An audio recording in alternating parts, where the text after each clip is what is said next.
Welcome back to my YouTube channel. दोस्तों बात करेंगे हम बीपीएससी टीआरई 3.0 नई शिक्षक भर्ती का जो आपका री एग्जाम होने वाला है 19 जुलाई से लगा करके 22 जुलाई के बीच परीक्षा की तिथियां वो रखी गई हैं। एक संभावित तिथियां आपको बताई गई हैं कि आपकी परीक्षा जो है 19 जुलाई से 22 जुलाई के बीच आपकी परीक्षाएं वो एकल पाली में कराई जाएगी। यहाँ पे देखिए हम लोग बात करेंगे टीआरई 3 बदल गया टाइप ब्रेकर का नियम, यानी कि यदि आप भी बीपीएससी टीआरई 3.0 की परीक्षा में सम्मिलित हो रहे हैं तो आपको ये टाइप ब्रेकर के नियम को बिल्कुल जानना जरूरी है। और किस प्रकार से ये लागू किया जाएगा। तीसरे चरण में नया आरक्षण कानून लागू होगा, यानी कि जो टीआरई 3.0 की भर्ती है उसमें जो है महिलाओं के लिए पुरुषों के लिए क्या आरक्षण यहाँ पे लागू किया गया है और जो नया आरक्षण लागू किया गया है उसके संबंध में बात करेंगे। बिहार शिक्षक बहाली 2 लाख यानी कि 2 लाख रिक्तियाँ, यानी कि हम लोग यहाँ पे रिक्तियों को लेकर के बात करेंगे जो बीपीएससी टीआरई 4.0 की वैकेंसी और 5.0 की जो वैकेंसी आपकी आने वाली है, साथ ही साथ टीआरई 3.0 से संबंधित। यहाँ पे देखिए अटैम्प्ट को लेकर के बात करें अगर 5 अटैम्प्ट डोमिसाइल, यहाँ पे कई महत्वपूर्ण ऐसे अपडेट हैं जो आपको जो है टीआरई 3.0 की परीक्षा से रिलेटेड हैं संबंधित। तो यहाँ पे जो भी अपडेट है वो ऑथेंटिक है। और तो वीडियो को लाइक शेयर करिएगा और चैनल पर पहली बार विजिट किए हैं तो चैनल को भी सब्सक्राइब कर लीजिएगा, जिससे हर लेटेस्ट अपडेट आपको मिलती रहेगी।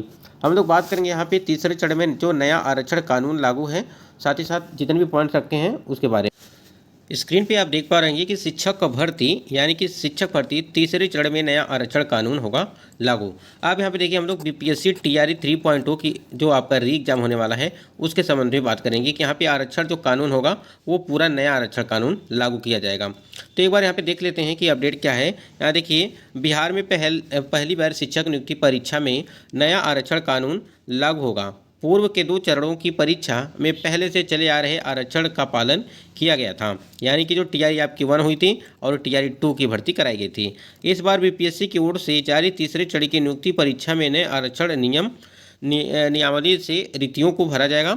आयोग के सचिव रवि भूषण ने बताया कि बिहार में पहली बार शिक्षक नियुक्ति परीक्षाएं में नए आरक्षण नियम का पालन किया जाएगा। हालांकि सबसे पहले कृषि विभाग के अंतर्गत आई रिक्ति में नए आरक्षण नियम के अनुसार आवेदन लिया गया। इसका लाभ आरक्षित श्रेणी में वर्ग में आने वाले अभ्यर्थियों को मिलेगा।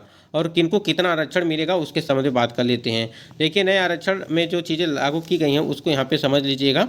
चीज़ें कितना किसको आरक्षण मिलेगा वो चीज़ें समझिए। देखिए आपकी टीआरई 3.0 की भर्ती में अगर सम्मिलित हो रहे हैं तो यहाँ पे चीज़ें ध्यान देने योग्य बातें हैं। यहाँ पे देखिए नियमावली के हिसाब से ईबीसी के अभ्यर्थियों को 20%, यहाँ पे देखिए 25%, पिछड़ा वर्ग के जो है 18% और एससी को 20%, एसटी को 2% और आर्थिक रूप से कमजोर वर्ग को 10% का लाभ मिलेगा। जानकारी के अनुसार इस बार 87,000 रिक्तियों में सबसे अधिक रिक्तियां जो उच्च माध्यमिक में आने की संभावना आपकी बताई गई थी। देखिए यहाँ पे हम लोग रिक्तियों यहाँ पे आरक्षण को लेकर के बात कर रहे हैं।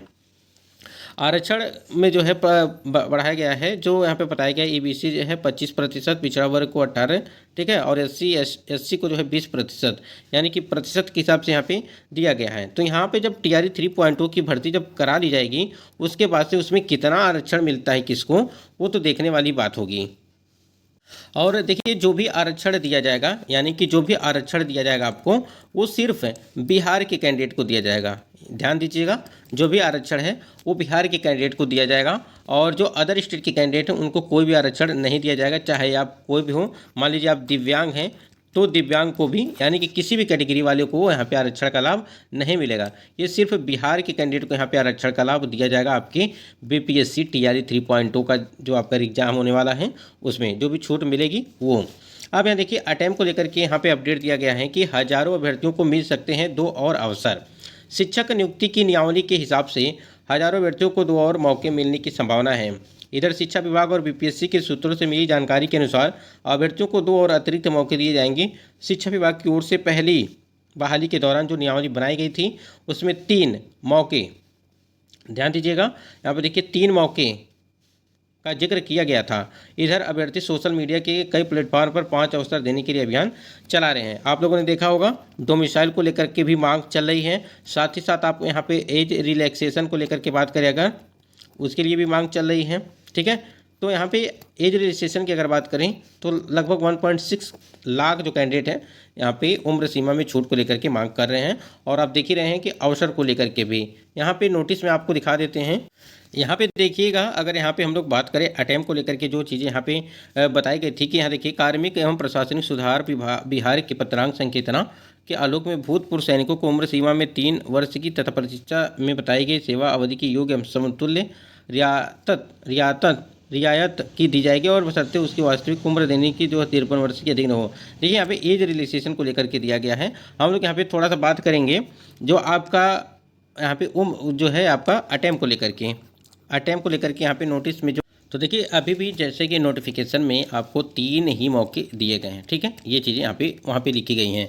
हम बात करेंगे यहाँ पे जो है टाइप ब्रेकर को। देखिए शिक्षा विभाग अनुसूचित जाति अनुसूचित जनजाति कल्याण विभाग के अंतर्गत विद्यालय अध्यापकों की मेधा सूची का निर्धारण। देखिए लिखित परीक्षा के कुल प्राप्तांक आपका भाग 2 और भाग 3 के आधार पर आयोग सफल अभ्यर्थियों की औपबंधिक जो है सूची तैयार करेगा। यहाँ देखिए लिखित परीक्षा वस्तुनिष्ठ के कुल प्राप्तांक समान होने की स्थिति में, ठीक है, यहाँ पे समझिएगा, मान लीजिए आपके 60 नंबर आए हुए हैं, ठीक है, और मेरा भी 60 नंबर आया हुआ है।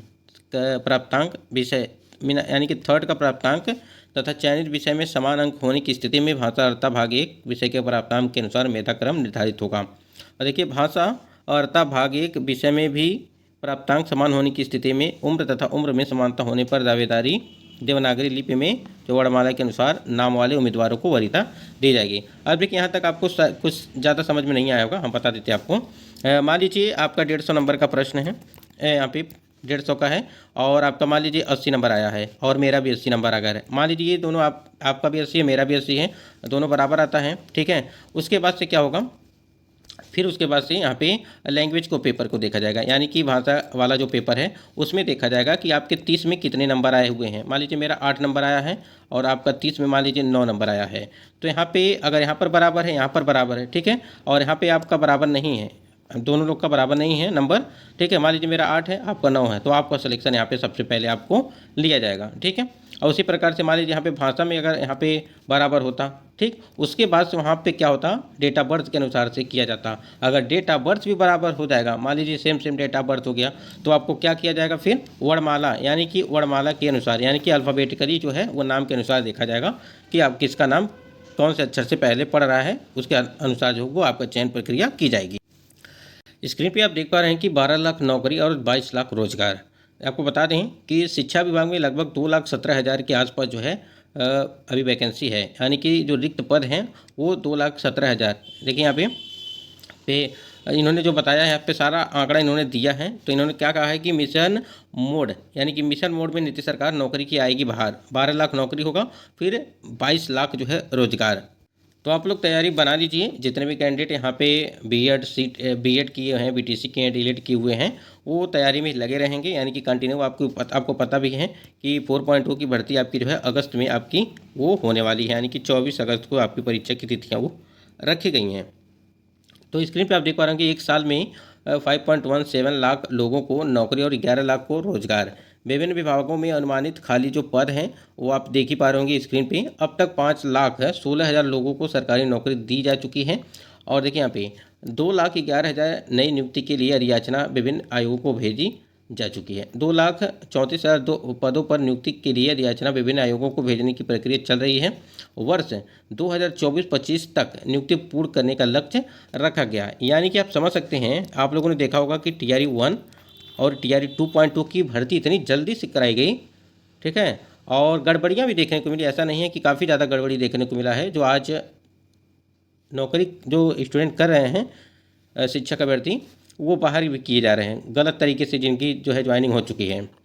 तो इतनी जल्दी कराई गई, फिर TRE 3.0 को दिया गया, यानी कि लगातार बीच में कोई गैप नहीं, तुरंत एक प्रक्रिया पूरी होती है दूसरी प्रक्रिया, मतलब कि 3 बार ऐसा हो चुका है TRE 3 तक का, ठीक है। अब फिर से जो है वही परिस्थिति यहाँ पे चालू हो चुकी हैं। तो आप लोग तैयारी बनाए रखिए TRE 4.2, उसके बाद लास्ट तक 5.2, यानी कि नवंबर दिसंबर तक आपका 5.2 की भर्ती भी आएगी, जो आपको पता होगा। इसके पहले 10 लाख नौकरी व 10 लाख को रोजगार का लक्ष्य रखा गया है। तो आप समझ सकते हैं बिहार में काफ़ी बाहर ही बाहर है, अगर देखा जाए तो शिक्षा के मामले में हो, या यहाँ पे देखिए सभी सभी जगहों पे जहाँ पर भी रिक्त पदें हैं वहाँ सभी रिक्त पद यहाँ पे दिया गया है। और नीचे भी बताया गया है कि अन्य विभागों में भी पद रिक्त हैं। अब वो अन्य विभाग कौन कौन से हो सकते हैं जो भी यहाँ पे नहीं है वो होंगे।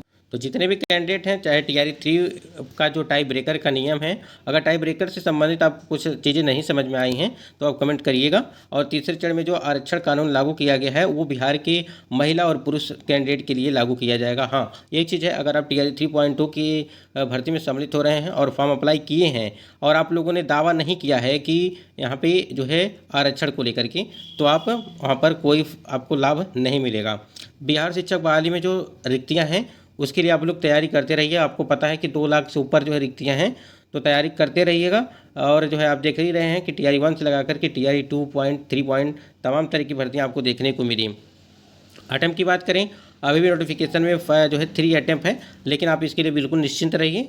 डोमिसाइल के लिए तो आप लोग देख ही रहे हैं कि लगातार प्रदर्शन किया जा रहा है कि डोमिसाइल लागू किया जाए। साथ ही साथ जो आयु सीमा में, उम्र सीमा में छूट को लेकर के कैंडिडेट काफ़ी परेशान हैं, क्या उनको भर्ती में फिर सम्मिलित किया जाएगा या नहीं किया जाएगा। तो उनके लिए देखिए हम लोग काफ़ी ज़्यादा प्रयास कर रहे हैं कि कम से कम जो एज रजिस्ट्रेशन वाली कैंडिडेट हों उनको उसमें सम्मिलित किया जाए, जो भी भर्तियाँ आगे आने वाली हैं।